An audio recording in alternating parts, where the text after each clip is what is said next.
We are going to start with the intelligence and education attainment today, and we need to understand so many different areas related to intelligence and education attainment.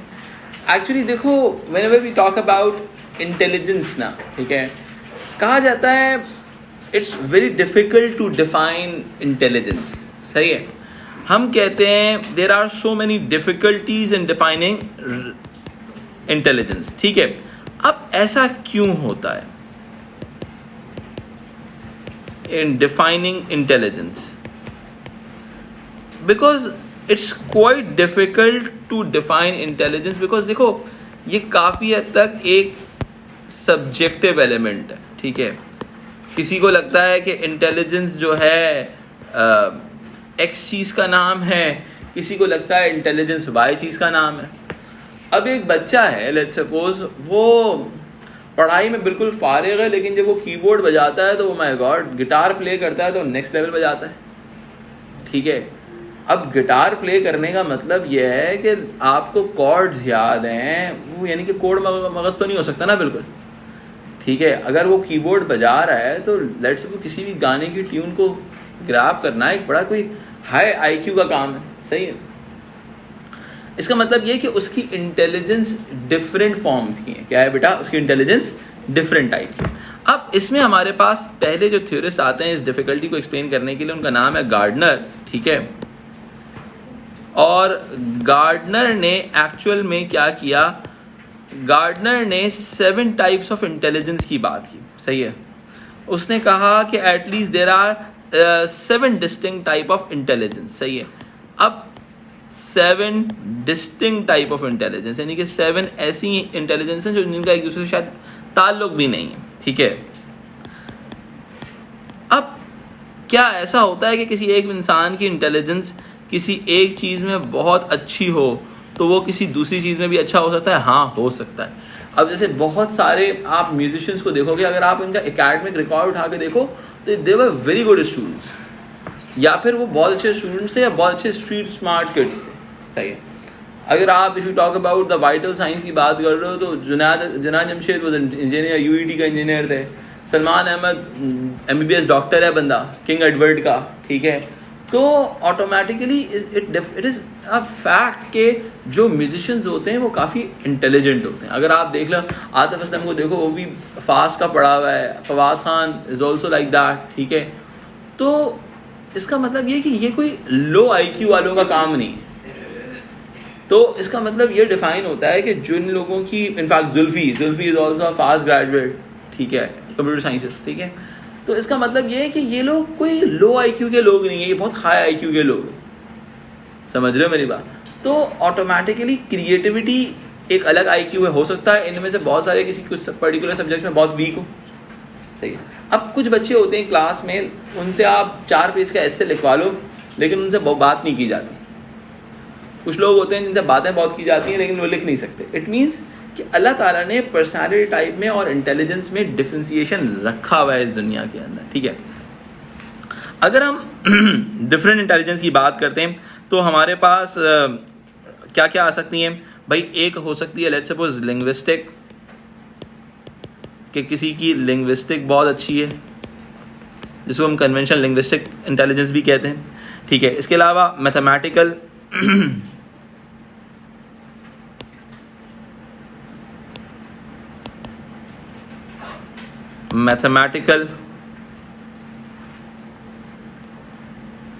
Mathematical हो गया. सही है, फिर आपका musical intelligence हो गया.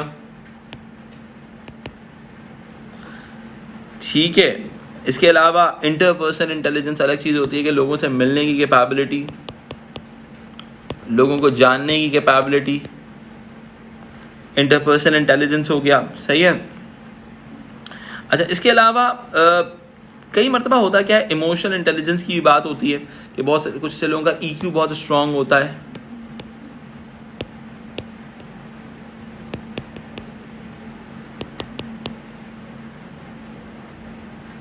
ठीक है, तो एक्चुअली होता क्या है कि बहुत सारी एबिलिटीज होती हैं स्पेशल. अच्छा, तो हमने सिर्फ एक एग्जाम्पल दी, हमने इसको सिंपल एक एग्जाम्पल में रखा हुआ है. ठीक है, अच्छा जिस तरह से इसके अंदर हमारे पास बहुत सारे, इसमें सिर्फ सिर्फ 7 नहीं है, देयर आर मोर देन 7। तो हम उसके अंदर वो कहते हैं कि जैसे स्पेशियल हो गया, ठीक है, आप मेंशन कर देते हैं इसको, बताता हूँ।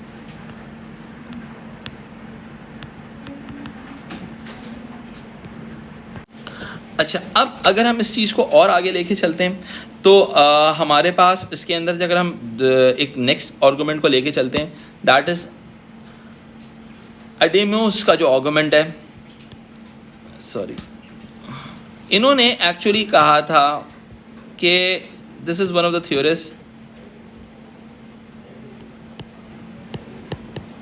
इन्होंने एक कॉन्सेप्ट की बात की। उन्होंने कहा कि भाई इन्होंने नाइजेरियन सेकेंडरी स्कूल्स पे काम किया था, नाइजेरियन सेकेंडरी स्कूल्स, और कहते हैं कि it is possible to quantify and measure intelligence. इन्होंने इसके बाद कहा था it is possible to measure and quantify intelligence, यानी कि आईक्यू को आप जो होगे क्वांटिफाई कर सकते हो। लेकिन कई मरतबा बहुत सारी स्टडीज ऐसा कहती हैं कि भाई ऐसा करना डिफिकल्ट भी रहा है। इसकी वजह ये बहुत सारी प्रॉब्लम्स भी रहती हैं। लेट्स सपोज बहुत सिंपल सी एग्जांपल ले लेते हैं इस चीज़ की कि एक बच्चा मैथमेटिक्स में बहुत अच्छा है, आप आईक्यू टेस्ट में क्या क्वेश्चन पूछते हो, यही वाले क्वेश्चन पूछते हो। कई मरतबा आप उसकी इंटरपर्सनल इंटेलिजेंस को मेजर ही नहीं कर रहे होते और आप उसी को सिर्फ मैथमेटिकल मेजर्स के ऊपर बात कर रहे होते हो। भाई सिंपल शेप्स दे देंगे उसको, ठीक है, Ali is the father of Hasan, Hasan is the father of Ali, who is the, सही है, ठीक है, what is the relationship between Ali and Hasan, इस कुड बी लाइक दैट, ठीक है। तो इस किस्म के आपके लिंग्विस्टिक कैपेबिलिटीज़ के ऊपर बेस पे आंसर लिए जाते हैं, but it is quite difficult to analyze this thing. देखिए ये एक रियलिटी है दुनिया में कि आप मैथ्स के थ्रू लोगों के इंटेलिजेंस को एनालाइज करते हो, सही है, because maths is the most easiest way to analyze anyone's intelligence, ठीक है। लेकिन दुनिया में ना अब बहुत सारी चीजें चेंज हो रही हैं, like in course work based subjects, ठीक है, आपको काफी स्ट्रीट स्मार्ट और हाई आईक्यू वाले बच्चे मिलेंगे, क्योंकि course work is more about the learning process, ठीक है, जिसको लो आईक्यू वाले बच्चे हैंडल नहीं कर सकते। इसके अलावा क्रिएटिव आईक्यू के हवाले से अगर हम बात करते हैं तो एक और बात सामने समझ में आती है। क्रिएटिव आईक्यू के अंदर एक बड़ा इंपॉर्टेंट एस्पेक्ट होता है, वो ये होता है कि बहुत सारे सब्जेक्ट्स जो क्रिएटिव सब्जेक्ट्स हैं, लाइक आर्ट्स के सब्जेक्ट्स हो गए, फिल्म के सब्जेक्ट्स हो गए, आपके जर्नलिज्म के बेस्ड सब्जेक्ट्स हो गए, कम्युनिकेशन डिजाइन के सब्जेक्ट्स हो गए, एक new form of IQ develop हुआ। और एक और चीज एनालाइज हुई कि जो लोग ये सब्जेक्ट्स पढ़ रहे हैं इनका मैथ्स तो बहुत वीक है, बट इनका एक डिफरेंट कॉग्निटिव आईक्यू है जो कि बहुत क्रिएटिव साइड के ऊपर बढ़ जाता है। समझ में आई बात? तो दुनिया के अंदर ये जो आईक्यू का सब्जेक्ट है ना, आईक्यू का element over the period of time आसान होने के बजाय बहुत कॉम्प्लिकेट होता जा रहा है। बिकॉज पहले एक एरा के अंदर आप आईक्यू टेस्ट लेते थे मैथमेटिक्स बेस्ड, सही है, और उसमें वही सिंपल लिंग्विस्टिक एबिलिटी से एनालाइज करते थे और आप एक बंदे को आईक्यू स्कोर दे देते थे, भाई you are having 120 IQ, having 130 IQ, 150 IQ and this and that, ठीक है, that was the most easiest thing. लेकिन दुनिया ने जैसे ही साइंटिफिक डेवलपमेंट्स होना शुरू हुई, साइकोलॉजिकल डेवलपमेंट होना शुरू हुई, तो दुनिया ने कहा भाई तो हम तो सारा गलत कर रहे थे सब कुछ, हमने तो बहुत सारे लोगों को उस हाई आईक्यू के पैराडाइम से ही एक्सक्लूड कर दिया। समझ में आएगा? तो over the period of time the subject of IQ is going to be more complicated rather than more simplified, because we are going to find out so many new ways to find identify intelligence, ठीक है। इस book के अंदर अगर हम बात करते हैं क्रिस लाइवेज़े की, तो उसके अंदर काफी हद तक ट्रेडिशनल एक्सप्लेनेशन ऑफ आईक्यू के साथ साथ कुछ कंटेम्प्रेरी एक्सप्लेनेशन ऑफ आईक्यू को भी रखा गया है कि what are the contemporary issues related to the IQ. अब हम इसको थोड़ा सा फर्दर आगे लेके चलते हैं, हम इस बात को समझने की कोशिश करते हैं कि आईक्यू टेस्ट, ठीक है, हमारा आईक्यू टेस्ट है, ठीक है, ठीक है। अब ये जो आपका आईक्यू टेस्ट होता है, ये किस हद तक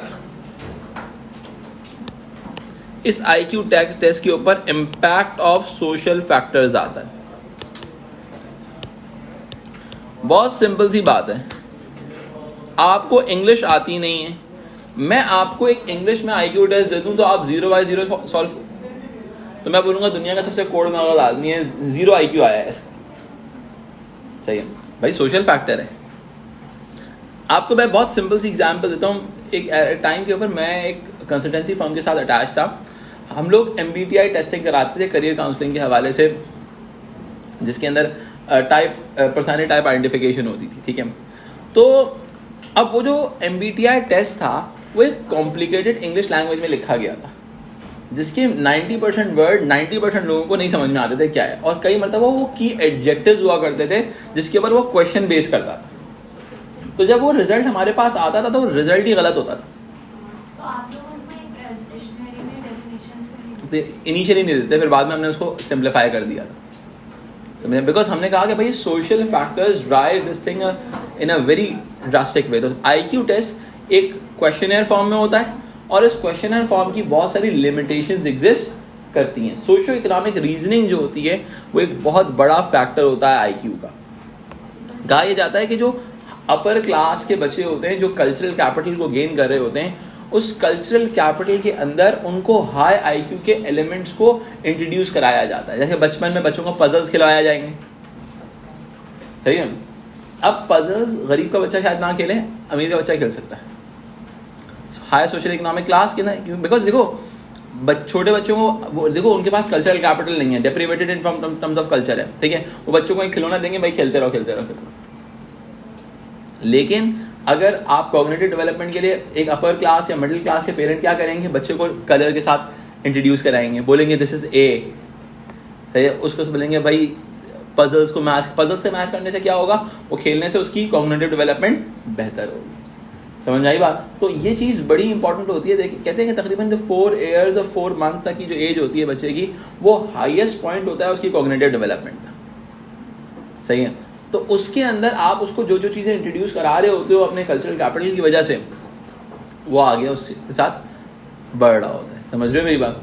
तो जैसे बहुत सारे बच्चों पेरेंट्स जो आते हैं बच्चों को जेली भी देंगे तो ABCD वाली देंगे, जैसे पूछेंगे मदर पूछेंगे भाई कौन सा है ये, व्हाट इज दिस, उसका दिमाग चलाएंगे बैठ के। यानी कि मुझे ऐसा बच्चा होगा तो बोलेगा मैंने जेली नहीं खानी, जाओ सही है।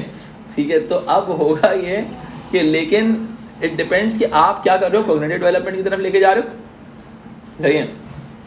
अच्छा, अब इस चीज़ को लेके चलते हैं कि हम कुछ एस्पेक्ट्स को मेजर करते हैं इसके अंदर, लाइक हम मैथमेटिकल एबिलिटीज को मेजर करते हैं सबसे पहले IQ टेस्ट के अंदर।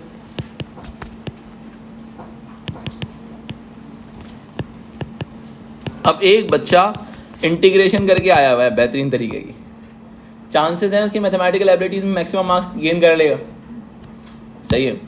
फिर आपकी वर्बल एबिलिटीज, वर्बल एनालिसिस, एक बच्चा, अब वही मैं कल्चरल फैक्टर्स की बात करूंगा इसके अंदर, एक बच्चा जो अपर मिडिल सेगमेंट से ताल्लुक रखता है वो नॉवेल्स पढ़ता है तो उसको वर्बल इंटीग्रेशन बेहतर तौर पे आती है, वर्बल एनालिसिस बहुत बेहतर आता है, सही है। चांसेस हैं वो ज्यादा बेहतर परफॉर्म करेगा, ठीक है। लेकिन we can question the reliability of the questions.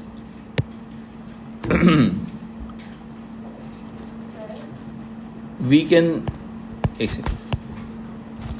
Question the reliability and validity of the question, कि क्वेश्चन किस मार्केट से पूछे जा रहे हैं। अब IQ टेस्ट कर देते हैं इसको कि आप टेस्ट की रिलायबिलिटी और वैलिडिटी पे क्वेश्चन मार्क कर सकते हो। एजुकेशनल पर्पस के लिए सबसे ज्यादा हम यूज करते हैं वो IQ टेस्ट होता है, ठीक है। नॉर्मली क्या होता है कि जो IQ टेस्ट कुछ हम एनालाइज कर रहे होते हैं उसमें मैथमेटिकल क्वेश्चंस भी होते हैं और आपके लिंग्विस्टिक बेस्ड क्वेश्चंस भी होते हैं जो आपकी एबिलिटी को एनालाइज करने में हेल्प करते हैं, सही है। कहा जाता है, अब मैं आपको इस सामने एक चीज पढ़ता हूँ, समझिएगा। The purpose of IQ test in the education varies around the world. In the UK, it was extensively used between 1950 and 1970 to separate children into different schools at the age of 11. सही है। अब IQ test का जो example application case study में apply होगा वो ट्राइपेडाइट system में apply होगा, सही है। ट्राइपार्टाइट सिस्टम क्या करता था कि लोगों को जो है, ट्राइपार्टाइट सिस्टम लोगों को डिफरेंट सेट्स एंड स्ट्रीम्स के अंदर डालने के लिए इस्तेमाल होता था. Those who passed the 11 plus exam were eligible to attend grammar school, follow the broadly academic curriculum. Those who failed attended a secondary modern school or the vocational school. सही है.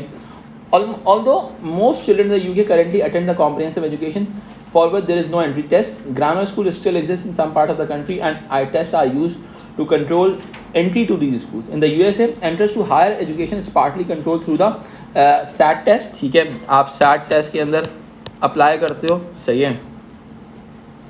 Scholastic aptitude test that cover skills reading, essay writing and mathematics. Although IQ tests are just one type of the range of tests used in education system, they were importantly because they claim to be objective tests. ठीक है, two of natural intelligence. सही है.